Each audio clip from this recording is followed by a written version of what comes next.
So I'm going to ask you how you're doing in a second, and I want you guys to woo so loud that these people walking down the pier right here are all going to flinch, all right? Don't even do it for me. Just like turn towards them right now. Take a big deep breath. Ladies and gentlemen, welcome aboard the Spirit of Seattle. You're not at school, you're not at work, you're on a cruise ship on a day in Seattle where not yet there is no rain. Ladies and gentlemen, I ask you again, how are you today? Well, look at all the fun those guys on the boat are having. Man, I wish I was on that boat. Just stuck at this restaurant. Oh well, too bad. You can catch the next one. We got a couple more today. That's fine. Hey, as you heard, folks, my name is Eddy, and I am the tour guide. It is my job to point at things and then tell you what those things are for the next hour. That's right, folks, you're with me for 1 hour. 1 hour as in 60 minutes. 60 minutes as in 3,600 seconds of me speaking into this microphone and then getting paid for it. How about that? Ain't that something? Second best job I've ever had my entire life ever. My dad wanted me to be a doctor. And I was like, no, Dad, I'm going to be a tour guide on a boat. That's what I'm going to do. Actually, I'm not very far from here. You heard I grew up here from our captain. I'm from that body of land right across the water. So just after that sailboat, but just before those clouds, you'll see there's a little strip of land out there. That is Kitsap County, USA, a place where I grew up. I'm originally from the great state of Oregon, but I found my way up to Kitsap in the year 1999. I call this place home. There's still people from here. The reason why I bring Kitsap County up, that same body of land where I grew up, this company used to do business with that body of land. The only way to get over there without having to take a bridge out over in Tacoma is to take a boat. And in the late 1940s, this company operated as a passenger ferry service that took people from here to there, to my hometown. In the late 1940s, one Captain Lynn Campbell had the genius idea to do what I'm doing and start explaining about all the sights and stuff. And rumor has it, the legend is, when he got to the other side, passengers would hop back on the boat and come back over and do it all over again because they had so much fun. Because of this, the company rebranded. They became the Seattle Harbor Tour Company.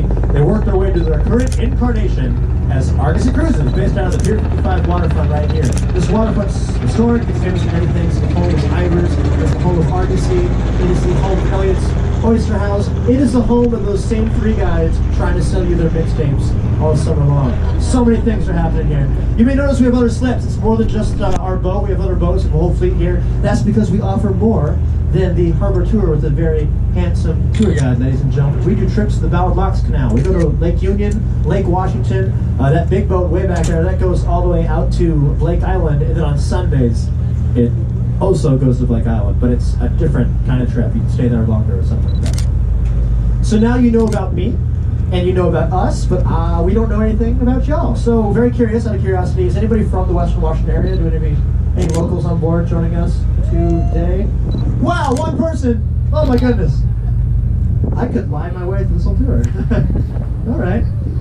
Okay, what I should have asked, who's not from here? Show of hands. Mathematically speaking, it should be every single other person. There we go. Okay, let's hash through this as fast as we can. If you're from the West Coast people, put your hands up. Where you at? How about that? How about the East Coast? East Coast people, where you at? Well, look how much more excited the East Coast people were than the West Coast. How about that? How about the Midwest? Midwest for you? What about the Southwest? Yeah? What about the regular South? The South. Outside of the lower 48, whether it be international or the other territories, anything else. Anybody from outside the U.S. at all? That's a good amount for this tour, actually. That's nice. That's awesome. Well, look at that, folks. Well, I suppose I should get this tour started, huh? It has occurred to me we can't talk about the Ferris wheel now. We missed it. Shucks. We'll get it next time. Oh well. Okay, let's learn about that building right there. That green building with the other green part. That's the Pier 59 Seattle Aquarium. That, my friends, is on the CityPASS. If you're joining us with the CityPASS, that is something that you could do next. It's a nice short walk to the north right there. It's kind of like going to SeaWorld, except in no way, shape, or form is it anything remotely close to going to SeaWorld.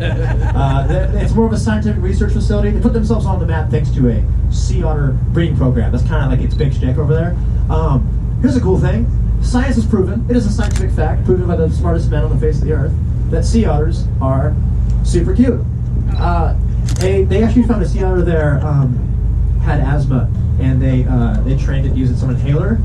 The image of that alone is like one of the most adorable things I can think of. But also a study found here that sea otters, when they sleep in large groups, they actually all link up and hold hands with each other so they don't float away and get separated. I'm not going to say it. Oh, what the heck? They don't get separated from their significant other. There you go. Yeah! Yeah, 57 more minutes of this! What? What are you gonna do? Leave? Where are you gonna go? Take one of those life jackets. Oh my goodness. How about that? Hey, off to the right, you're gonna find this marina right here. Behind that, you'll find these apartment buildings. But behind those apartment buildings, you see the remnants of an old concrete highway, full of construction equipment and stuff on it. Every time I do this gets harder for me to point out because it's disappearing every day. They're in the process of tearing it down. That's the old Alaskan Way Viaduct. Used to be part of Washington State Route number 99. Replacing it now is a tunnel underground. They had to take it down. It's a large concrete structure. All right. Here's the thing about Seattle and big concrete structures. Two things will happen to it. If there is a large concrete structure in Seattle, either we blow it up on live television, or we spend 10 months chipping away at it with 2 jackhammers. It is the latter with this one. It's been a long and slow, painful death for the Alaskan Way Viaduct. Following the events of the Nisqually quake in 2001, we had a pretty big earthquake up here many years ago. The whole highway itself actually nudged over to the left 3 inches, which is, by the way, way more than any highway should ever move, ever. They realized it was very unsafe, so they've taken it down finally, and now there's a much safer, really strong tunnel underneath the downtown area. The last day of operation of that bridge, all right? I don't remember the last day. It was last winter. They sent out the transportation department sent out this huge message saying, on so-and-so day, last February, at 10 o'clock p.m., we're shutting the bridge down to good, to traffic, nobody go, that's it. And the entire city of Seattle interpreted that message as everybody show up at 9:35 for one last goodbye. And it was crazy. Everyone wanted to get that big goodbye drive, and the traffic was backed up so bad, it went all the way to the south, all the way to the neighboring city of Tequila, the next town over, all right? And people down there in Tequila were stuck in bumper-to-bumper traffic. They're checking their watches like, oh, shoot, you know what? We're probably not going to make it. So they did what any rational human being would do. And that is abandon your cars in the middle of the highway and just run. Run as fast as you can. I'm serious. People were running downtown.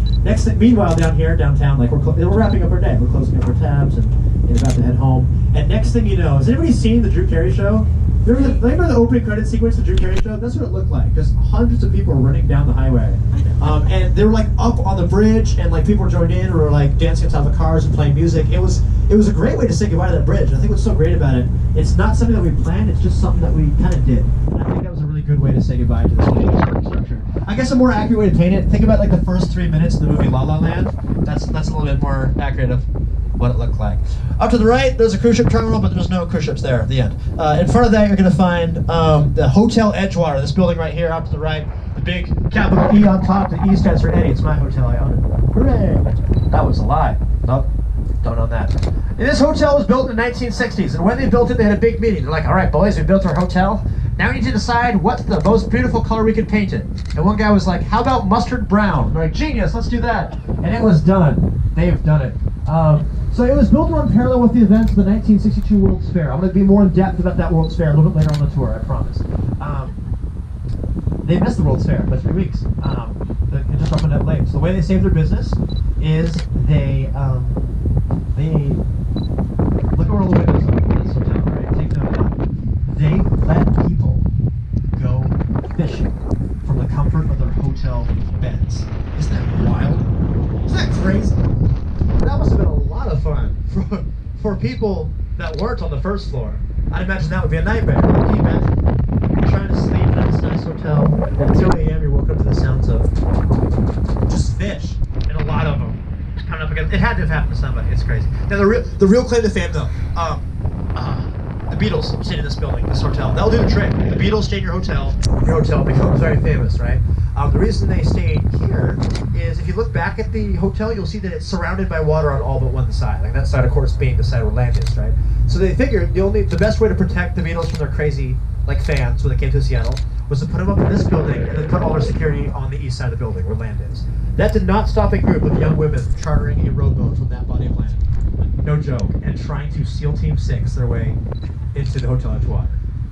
The things people do, it's crazy. All right, here's the thing. Before we continue anymore, I have to say, I have heard they do not let people go fishing at that hotel anymore. It turns out, reeling in a bunch of dead marine life into your hotel is disgusting. So the rumor has it, I don't know if this is true or not, this is urban legend here in Seattle, that the last straw was some guy caught his fish and decided he wanted to keep it. For those of you who don't know familiar with the area, the fish native in these waters are big boys. They are arm span length salmon. They're pretty big fish. If you're looking for shrooms, like this is big. So he threw it into the bathtub in his hotel bathroom and filled it full of water, and then added a handful of salt. All right, because that is a little known fact. That is how you recreate their natural habitat. It's exactly like that. Folks, to clarify, that's a joke. That fish is dead. That's not how that works at all. If you look off to your right, that's I would tell you about the space needle right now, but I'm gonna put it off till later because because there's a lot of things we have to cover here at the waterline. 2, because I literally have to put it off till later. That's the way it works here. But this is the closest we're gonna be doing it all day. So take those pictures now. Get up, move around, take those pictures now. The reason why we're not gonna be any closer to the Space Needle than this is because the Space Needle is on land. And if you think that we're just gonna drive up on land, I'm afraid you have us confused with a very different company. That is somebody else. Yeah. And I guess I could.